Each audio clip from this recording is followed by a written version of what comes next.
श्री परमात्मने नमः। श्री गणेशाम्बा गुरुभ्यो नमः। श्री सरस्वत्यै नमो नमः। श्री वेदपुरुषाय नमो नमः। ॐ ध्येयः सदा सवित्र ध्येयः सदा परिभवग्नमभीष्टदोहम् तीर्थास्पदं शिवविरिञ्चिनुतं शरण्यं भृत्यार्तिहं प्रणतपालभवाधिपोतम्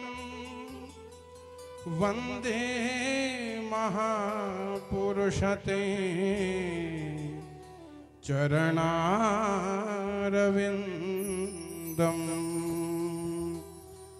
वन्दे महापुरुषते चरणारविन्दम्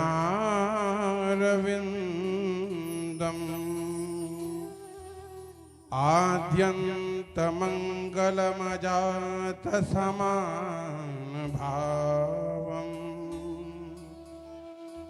आर्यं तमीशमजरामरमात्मदेवम् पञ्चाननं प्रबलपञ्चविनोदशीलम् संभावये मनसि शङ्करमम्बिकेशम्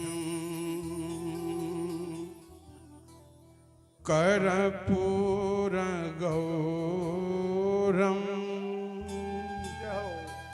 करुणावतारम्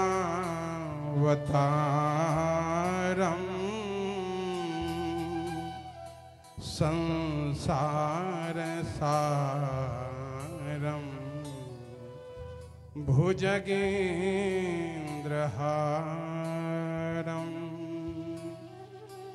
सदा वसन्तं हृदयारविन्दे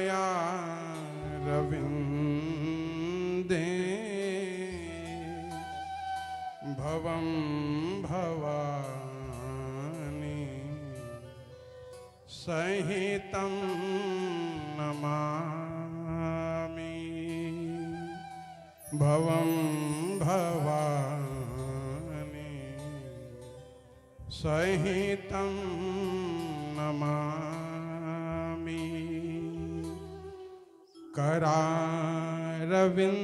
करारविन्देन पदारविन्दम्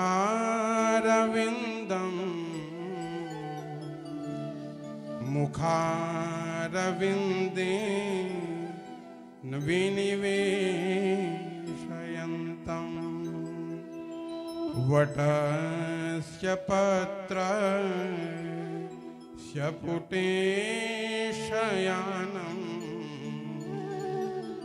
बालं मुकुन्दं मनसा स्मरामि। बालं मुकुन्दं मनसा स्मरामि।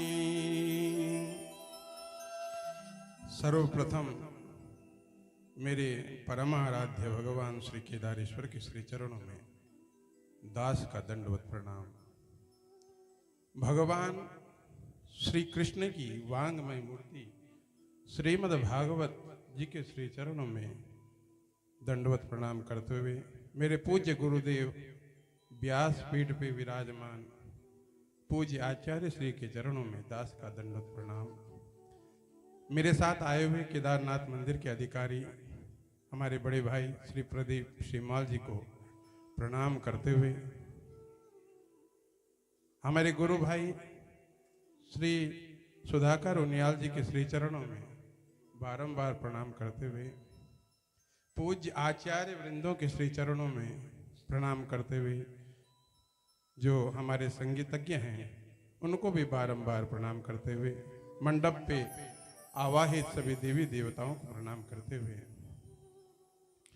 गुरु जी ने मुझे 2 शब्द कहने को कहा है, लेकिन मैं मूढ़ अज्ञानी अकिंचन गुरुदेव के सामने में कुछ बोलने के लिए मेरे होंठ लड़खड़ा रहे हैं, क्योंकि सूर्य को प्रकाश दिखाना असंभव है। और हम और आपका ये बड़ा सौभाग्य है कि आज हम पूज्य गुरुदेव के श्री मुख से कथा श्रवण कर रहे हैं। और मेरा भी ये पहली बार है जो सीधे प्रसारण से मैं आज गुरुदेव के श्री चरणों में बैठकर कथा सुन रहा हूँ। मेरी ये योग्यता नहीं है कि मैं गुरुजी के पास में इस चेयर में बैठकर के कथा सुनूं, लेकिन गुरु प्रसाद होता है। जिस प्रकार विश्वामित्र जी लक्ष्मण और श्री रामचंद्र जी के साथ सीता स्वयंवर में गए थे, तो उनको भी वही स्थान प्राप्त हुआ जो विश्वामित्र जी को प्राप्त हुआ। ये गुरु प्रताप है। गुरु प्रताप से आप रंक से राजा बन सकते हैं, गरीब से धनी बन सकते हैं और जीव से शिव बन सकते हैं। ये गुरु प्रताप है। हम सबका परम सौभाग्य है। ये बहुत साधारण बात नहीं है कि आज पूज्य गुरुदेव बद्री वन से आकर आपके यहाँ बुलंद शहर में इस कथा गंगा को प्रवाहित कर रहे हैं। गुरुजी साधारण व्यक्ति नहीं है। हम जानते हैं किस प्रकार आजीवन श्रीमन नारायण के श्री चरणों में आजीवन अनवरत रूप से सेवा की, और जो अनुष्ठान का प्रताप है उनके जीवन में आज बुलंद शहर में आपके नगर में वो कथा गंगा को प्रभावित कर रहे हैं। ये आपका सौभाग्य है, हमारा सौभाग्य है। तो साक्षात इस कलयुग के वेद व्यास जी, हम इनको कहें तो कोई अतिशयोक्ति नहीं होगी। ज्यादा हो गया। वो आप नहीं जान सकते प्रभु, लेकिन आपने इस विश्व को क्या चीज दी है वो आपके सभी भक्त जानते हैं। इसको कहने की आवश्यकता नहीं थी, लेकिन एक बात है, आपके चारों तरफ कथा रूपी गंगा तो बह रही है, लेकिन आपके सर के ऊपर अमृत वर्षा हो रही है गुरु जी के श्री मुख से जो कथा सुन रहे हैं।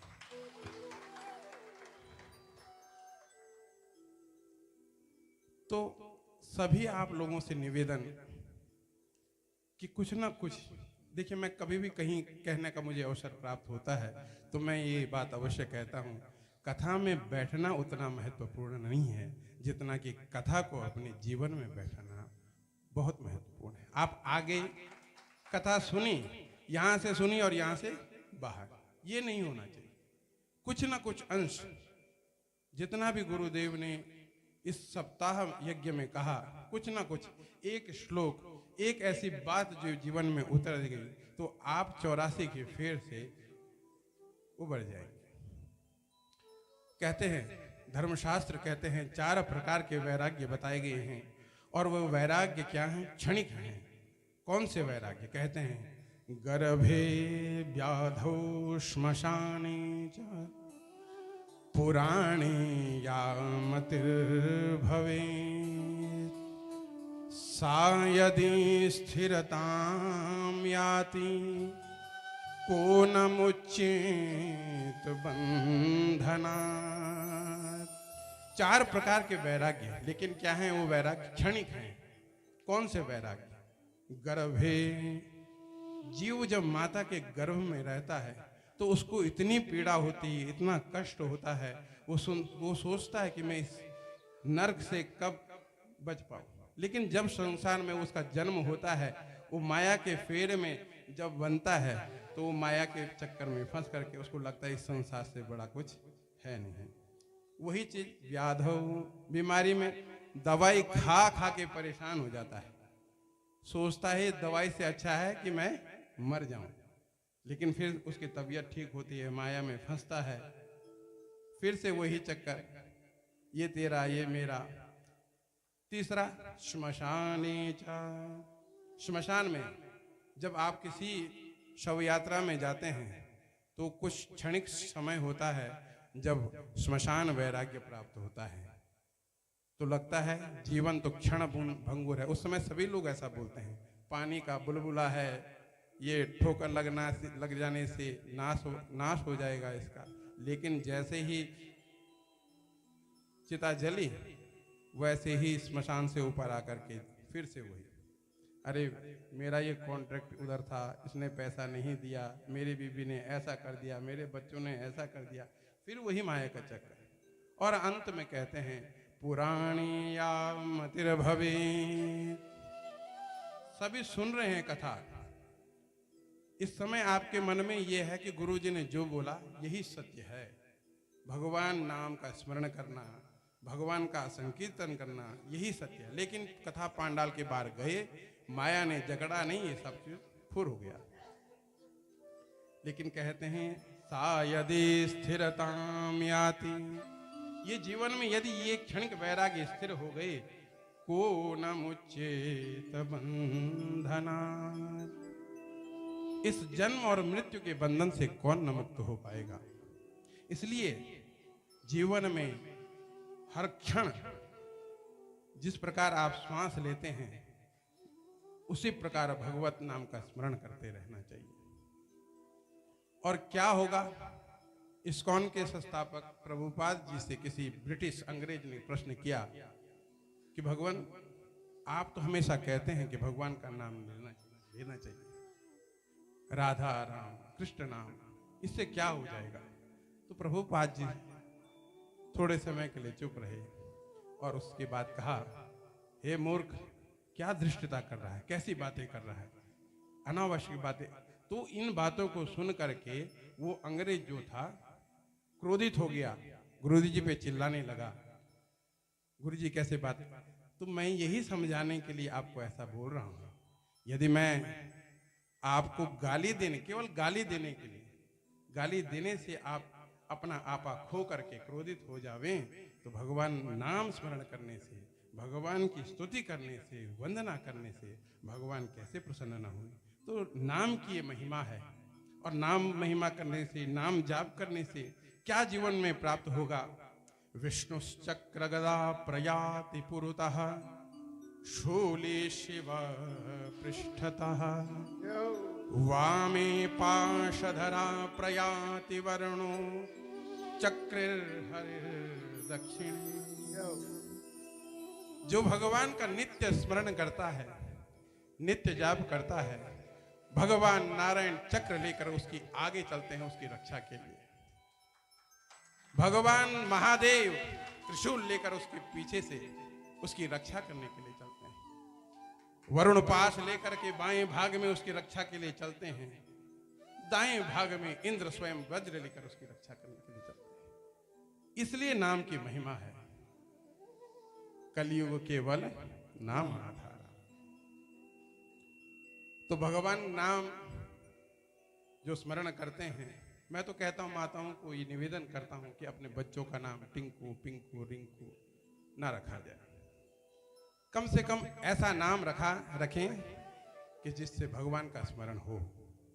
अजामिल की कथा सुनी होगी, गुरुजी ने सुनाई होगी, नारायण नाम था। तो उस नाम का क्या प्रभाव हुआ उसके जीवन में, ये आपको स्वयं पता है। कैसे प्रसन्न होते हैं भगवान।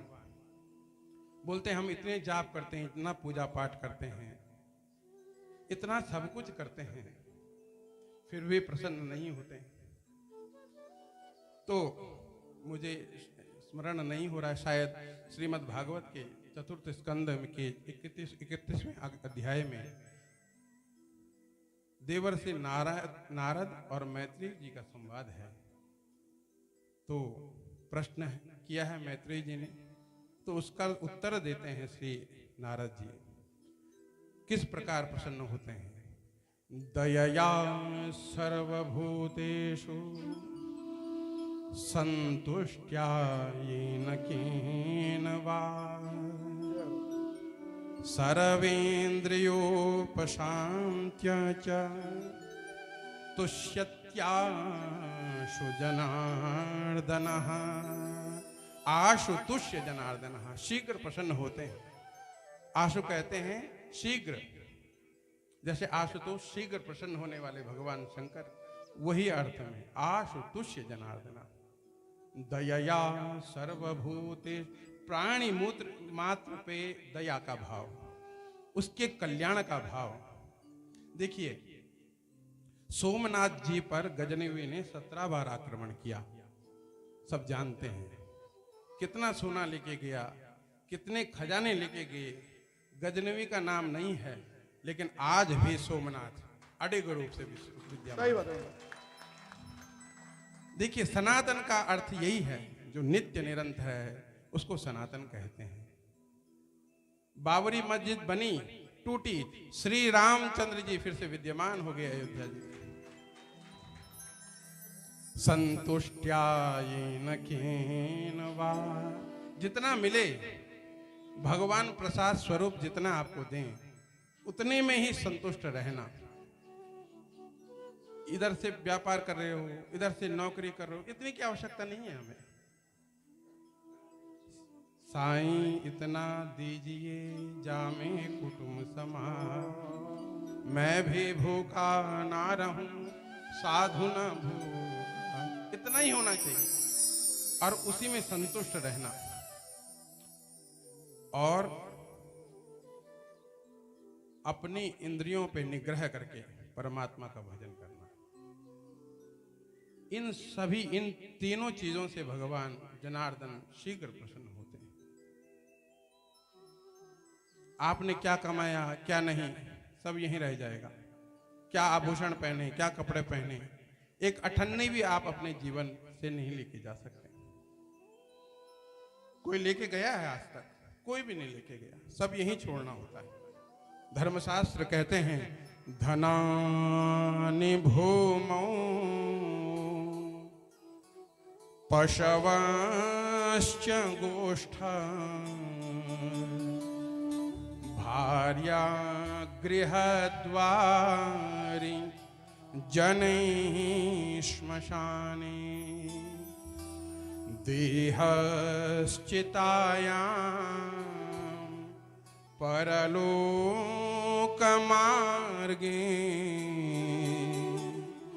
धर्मानुगो गच्छति जीव एकः, धर्मानुगो गच्छति जीव एकः। जितना जीवन में आपने धन कमाया है वो सब यहीं पृथ्वी पर छोड़कर जाना होगा। आपने जितने पशु बांधे हैं सब गोष्ठ में बंद कर रह जाएंगे। आपकी पत्नी आपको घर के द्वार तक ही छोड़ने आएगी। जितने भी सगे संबंधी हैं आपके मित्र हैं, वो सब आपको श्मशान तक ही छोड़ने जाएंगे। यहां तक कि आपकी देह भी आपका साथ केवल चिता तक दे जाएगी। आपके साथ क्या जाएगा? कभी विचार कीजिएगा, जाएगा तो क्या जाएगा? धर्मानुगो गच्छति जीव एकः। जितने भी आपने पुण्य के कार्य किए हैं, धर्म के कार्य किए हैं, वही आपके साथ जाने वाले हैं। जैसे यजमान परिवार ने आज यहाँ पे अपने कुल का उद्धार तो किया ही किया। सतरति सतरति सलोकांश तारयति, अपने आप तो तरते ही हैं, लेकिन समस्त लोक के कल्याण को करने का कार्य भी वो करते हैं। यजमान ने अपने पिछली 7 कुल का उद्धार, अगले 7 कुल का उद्धार तो कर दिया, लेकिन यहाँ पे तमाम आप जैसे भक्त वृंद यहाँ पे आए हैं, उनका भी कल्याण सुनिश्चित। तो यजमान परिवार धन्यवाद के पात्र हैं। जो आपका ये भगीरथ प्रयास है, वो भगीरथ अलग थे और आज के भगीरथ आप हैं, जो बद्रीनाथ से ये कथा गंगा को बुलंदशहर में आपने बहाया। ये आप धन्यवाद के पात्र हैं और जिससे आपका भी उद्धार हुआ ही और मुझ जैसे मूर्ख प्राणी का भी उद्धार हो गया। तो इन्हीं 2 शब्दों को मैं अपने आराध्य देव भगवान श्री केदारनाथ जी, मेरे पूज्य गुरुदेव व्यास जी महाराज जी के श्री चरणों में समर्पित करते हुए बोलो केदारेश्वर महादेव की जय बदरी विशाल भगवान की जय श्री श्री अम्बे मातु की जय श्री भागवत महापुराण की जय व्यास जी महाराज की जय सत्य सनातन वैदिक धर्म की जय ओम नमः पार्वती पतये हर हर महादेव। आदरणीय मृत्युंजय जी, आपकी वाणी सुनने के लिए भगवान केदारनाथ से लेकर रामेश्वरम तक के मंदिर तरसते हैं और आज आपको साक्षात अपने सामने पाकर हम कृतकृत्य हैं। एक ही श्लोक से हम तर जाते, आपने तो झड़ी लगा दी। आपने कोई कमी नहीं रखी। हमारा पात्र कितना था, कितना समझ पाए हम, अपनी हमारी बात है, लेकिन आपने देने में कमी नहीं की, पूरा पूरा दिया है, जिसके लिए हम 6 दिन से प्रतीक्षा में थे। आपका धन्यवाद। आपके साथ आए मंदिर अधिकारी आदरणीय